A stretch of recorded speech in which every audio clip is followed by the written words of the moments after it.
Well, good afternoon, everybody. It's Rod back with you again. I'm going to try and make a video here, and hopefully I can get a little time here where time permits, I guess. Going to try and do some deer hunting this afternoon. The weather yesterday wasn't so cooperative. It was kind of miserable sitting in the woods in the dampness and the rain and the wind. The deer seem to not want to move around so much. So, excuse me, I just had my lunch, so might be having a little after lunch burps. Can't really help that. So, nature of the video today is about a purchase I made in Canada here, where I'm from, East Coast Canada. I live on Cape Breton Island, Nova Scotia. We have a company in Canada called Intersurplus. Intersurplus is a importer of guns of various makes, quality, and action types from Scandinavian, European countries and other spots in the world. They get them, they grade them, and then they put them up for sale to the open market to prospective buyers like myself and other people. So what they also provide, and what I can really say good on them for, is providing affordable, guns, for average Joe. So, I mean, not everybody thinks that, they think that side-by-side shotguns are big money and, $2,000, $3,000, $4,000, and that's not the case. If you go on that website, there is something there for everybody's budget, for the most part.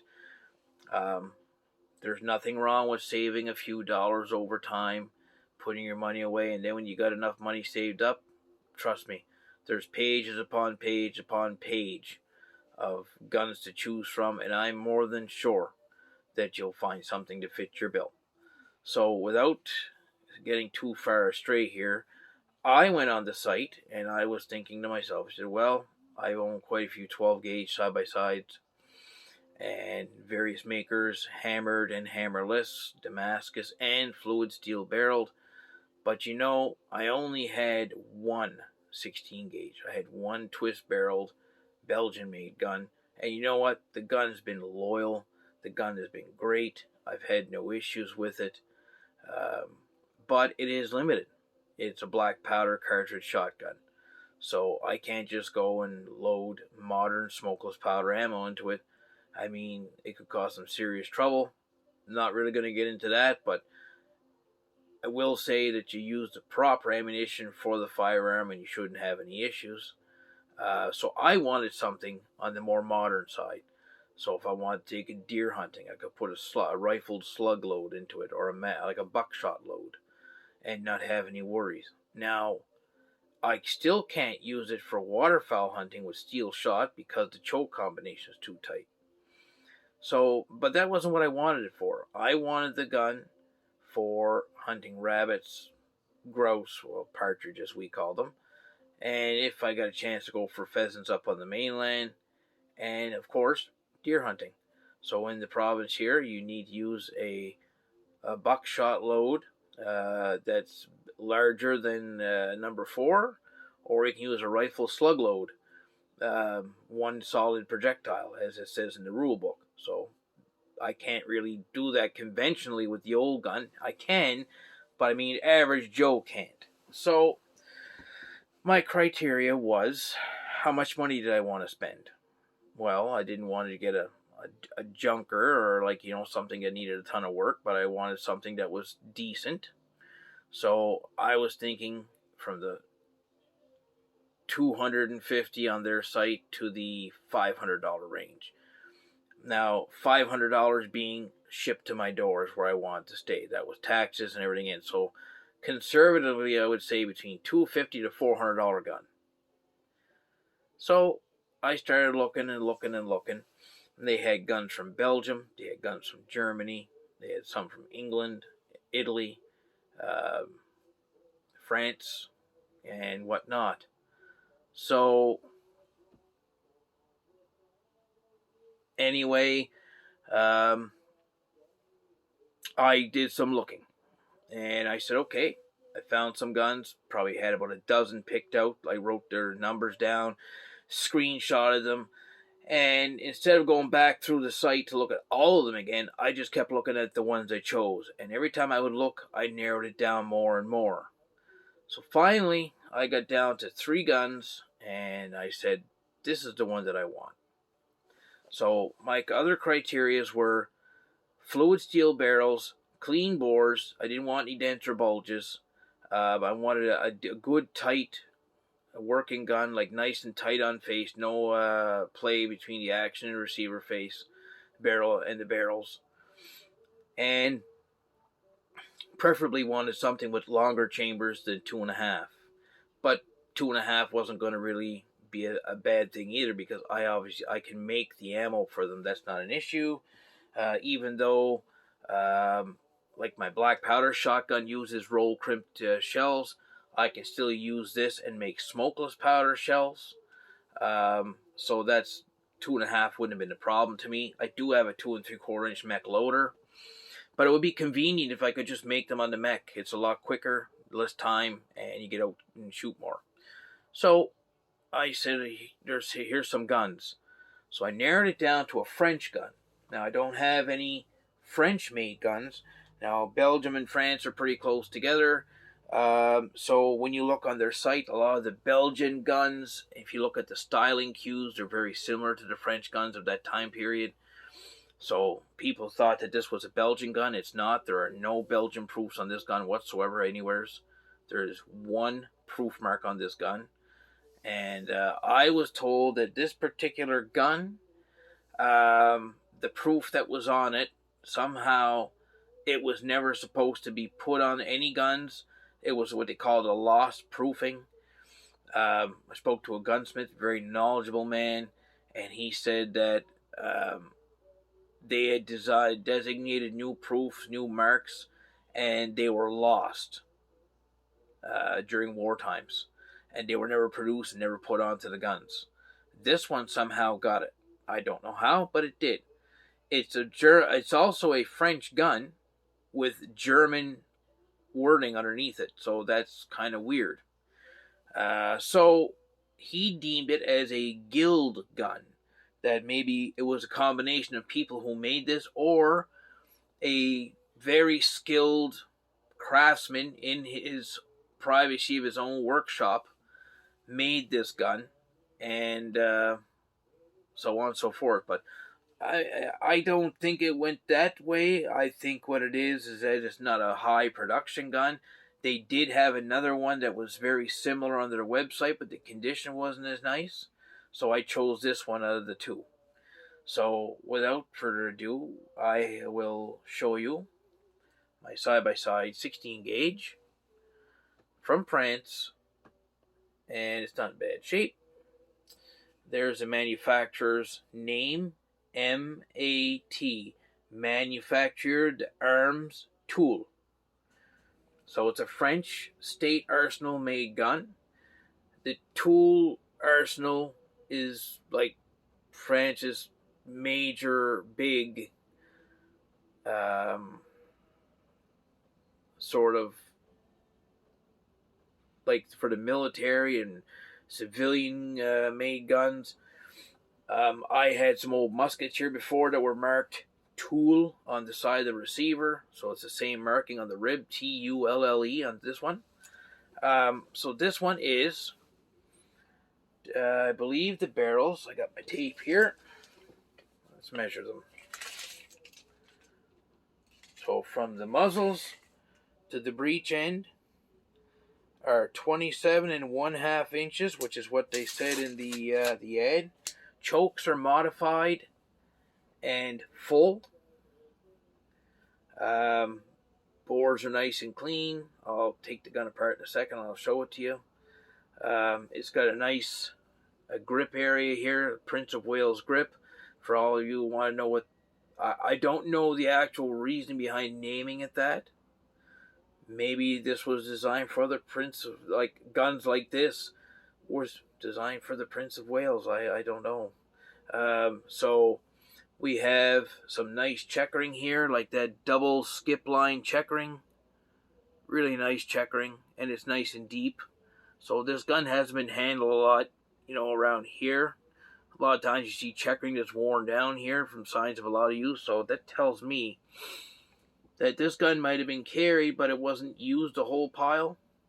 The action is really tight.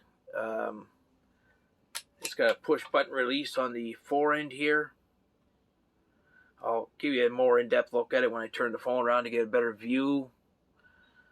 There you go. You can see that that checkering still has some of the finish there. Actually wasn't bad at all. I did clean it up with a bit of Birchwood Casey True Oil in some spots and blended it in, so I think it did all right.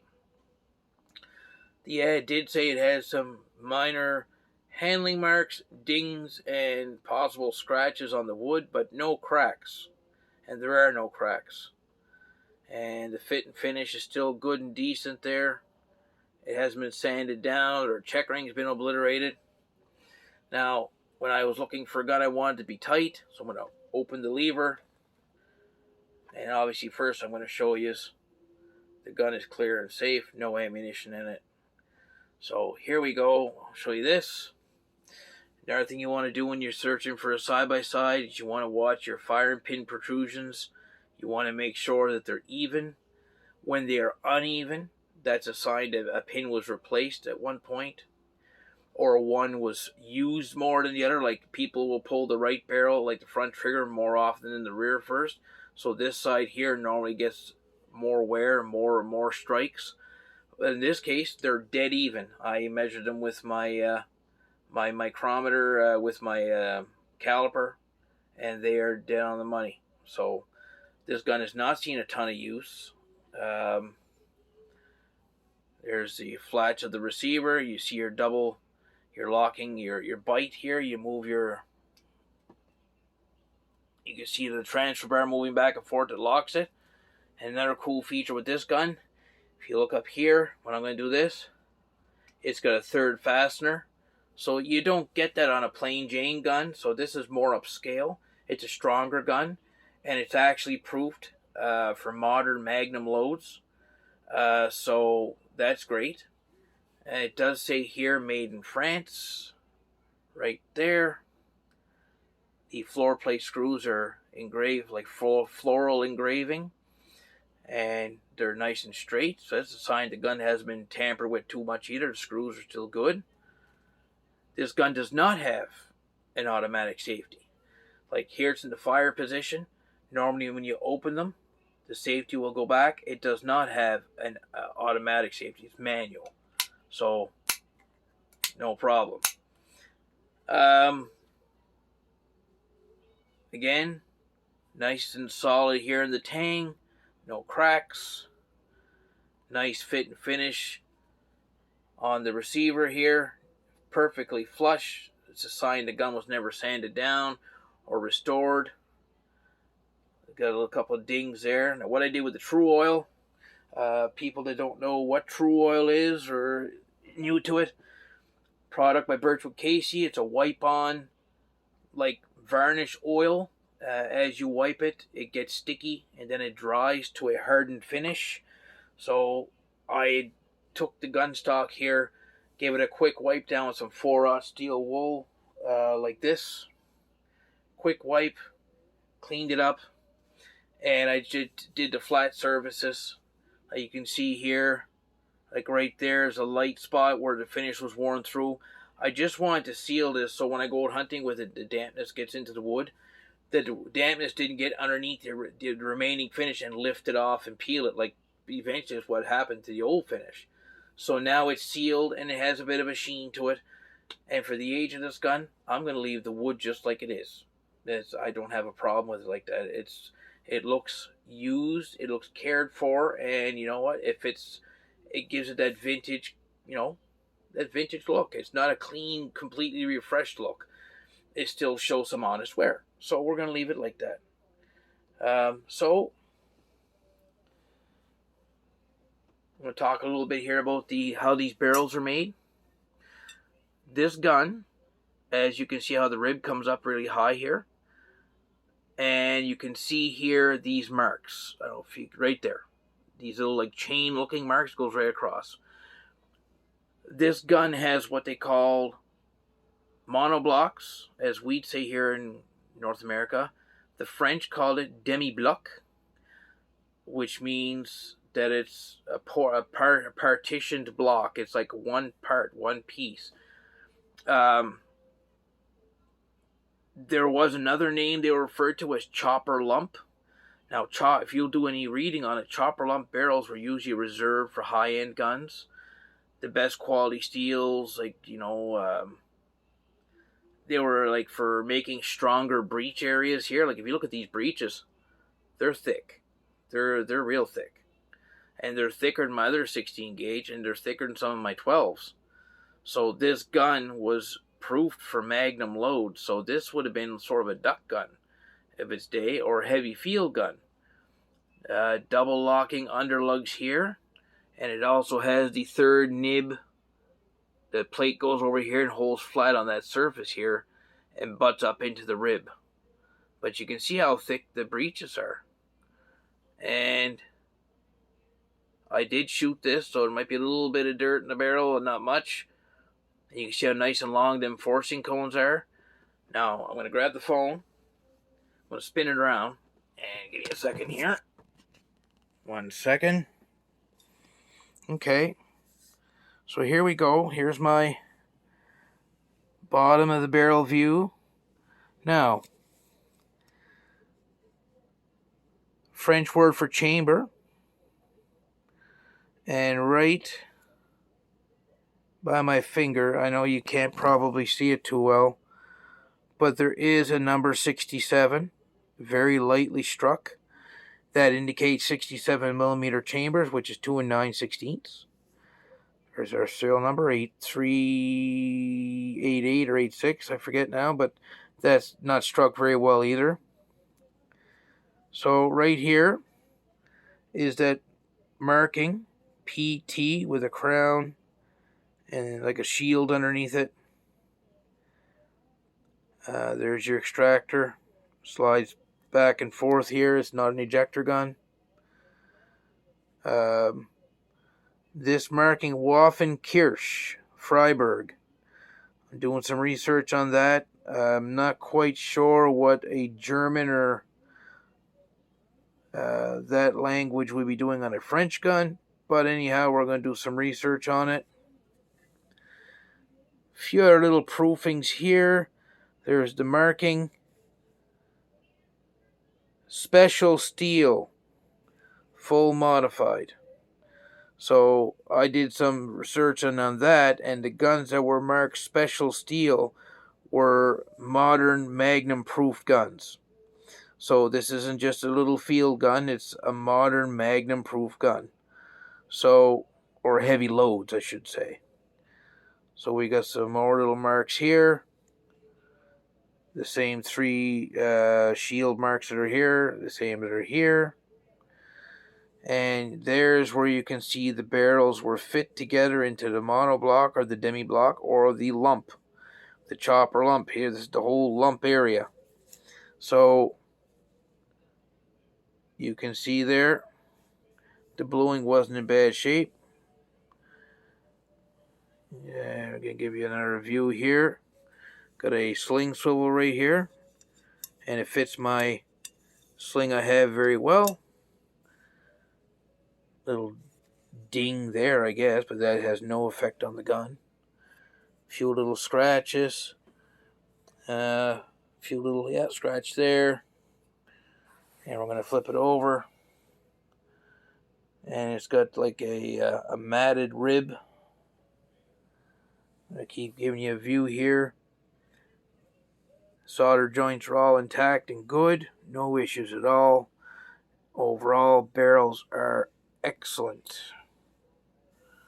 And here I will show you the maker's mark right there. Manufacturer National d'Armes de Toul or Tulle.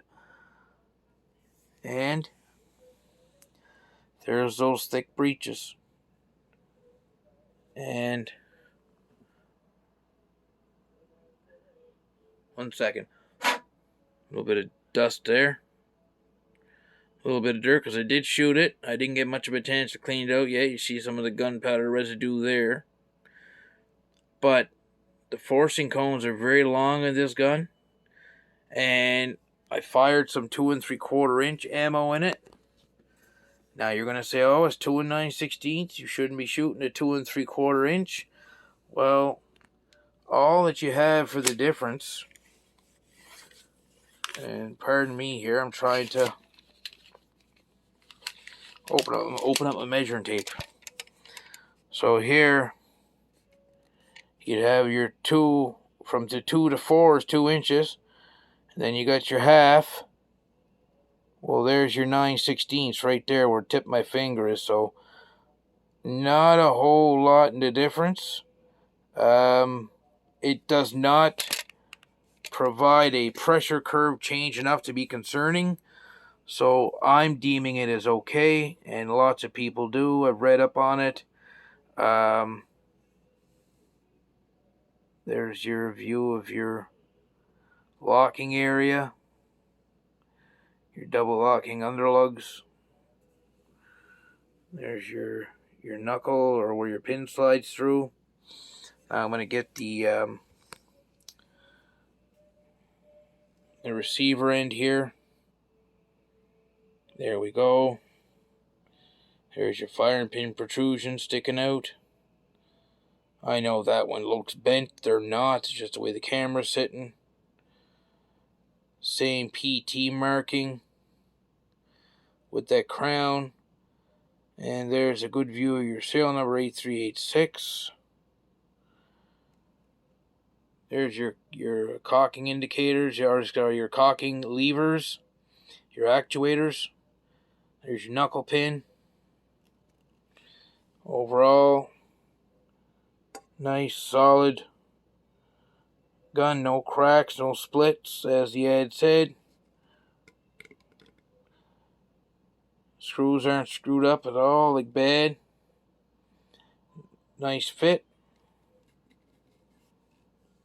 So this gun probably hasn't seen a ton of shooting. There we go, made in France. Nice engraving. And both screws are actually timed correctly. They're just timed off. So overall, guys, another view of that checkering. Oh, excuse me. There you go. Give you a better view of that. Certainly a great gun for what I paid for it. And that true oil, like you can see here, where there was some little scuffs. And there was some light spots, like right there, see? And there. And for the most part, yeah, like right there, you can see a couple of light spots. So, gonna get the fore end. So here we go. Just your typical plunger style release.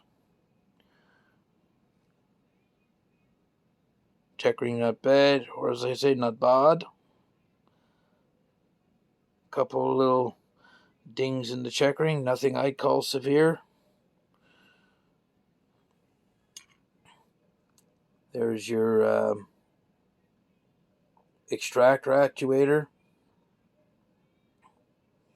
And you can see there where it was like, I didn't touch up that area yet. I'm just going to leave it alone. But overall, pretty happy with it. Now, something I noticed is that even though there's a second screw hole cut there, there's no screw hole drilled. That's kind of interesting. I didn't take it apart to investigate, but I don't think I will. It's got one fastener screw there, and then up here, it's got another fastener screw there. So everything's nice and tight and copacetic. So I'm going to flip you back around here. And I'm going to put the gun back together momentarily here. And set you back up right there. So, remember I told you that I was concerned about the gun being tight and on face? So we're gonna put the barrels back on and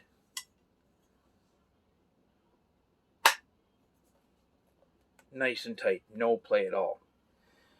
And we're gonna take the fore end right here, snap it back in place, nice and tight, no play. Not like that $1,000 Churchill shotgun that I had that was all rattly and all loose and whatnot. And look what you paid for it, $1,000 or more. So, if you're in the market for looking for shotguns, these guys are, like in Canada, in my opinion, friendly service, great prices, and they stand behind everything they buy. If by chance you don't, or you're not happy with the product or something that you feel that wasn't explained properly, or maybe just wasn't to your liking, just give Dennis a message back. And I do believe that their policy would state that I think you pay the shipping back, but I think they, as long as the gun wasn't touched or taken apart or whatnot, or I think that you can get a refund, or maybe they can exchange something of the same price point, maybe something else, and I'm more than sure that they will help you. That they answered every single question I had. There was no hesitation. As I said, I'm not getting paid to advertise for them. I'm glad that we as Canadians have the opportunity to be able to be purchasing these guns at an affordable price.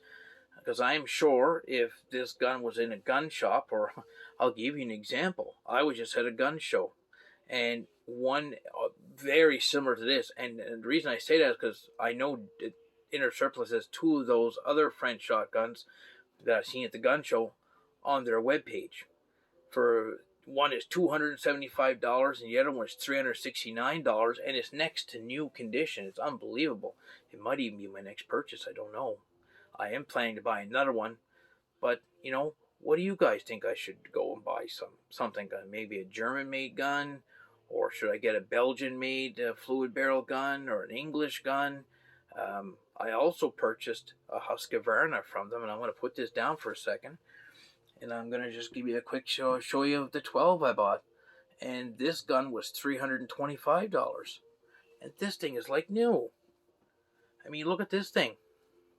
I didn't do anything to it. That's the way I got it. I thought I was going to get a restoration project of some kind.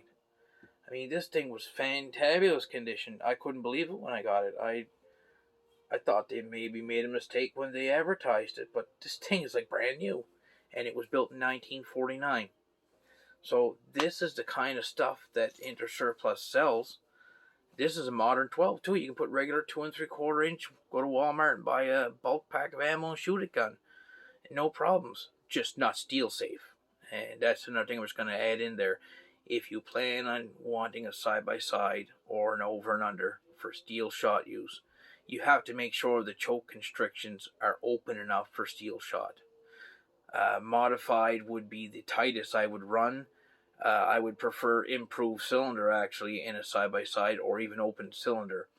And the reason I say that is because though it's a modified choke, what you have to worry about with a double barrel shotgun is the barrel wall thicknesses throughout the barrel. You got to make sure there's no like worn spots here or worn spots here.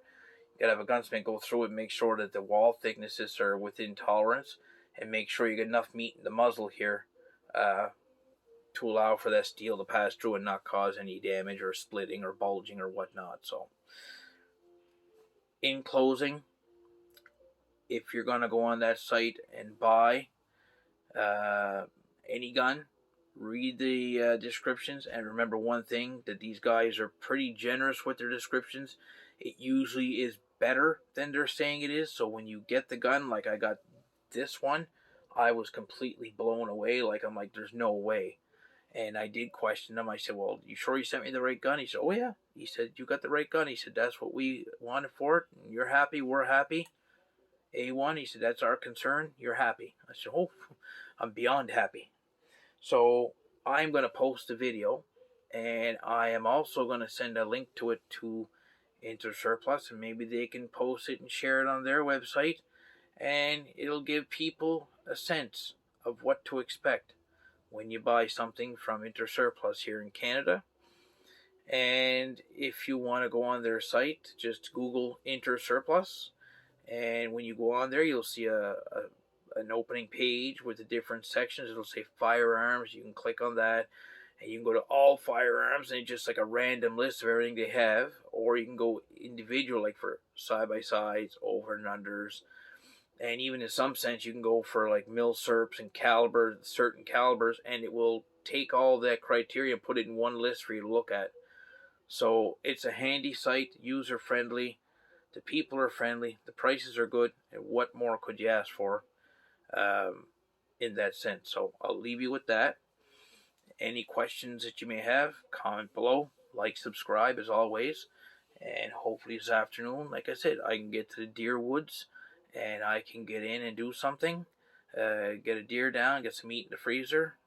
If I do, I might do a video from the woods and show my my kill if I make one, or my game on the ground, and that's what'll happen, I guess. So anyway, you guys enjoy the rest of your day, and if you have any questions about the gun or guns in general, message me. I'll do my best to help you out. So we're going to sign off. Everybody have a great afternoon, rest of your weekend, and we'll see you in the next one, okay? You guys be safe out there.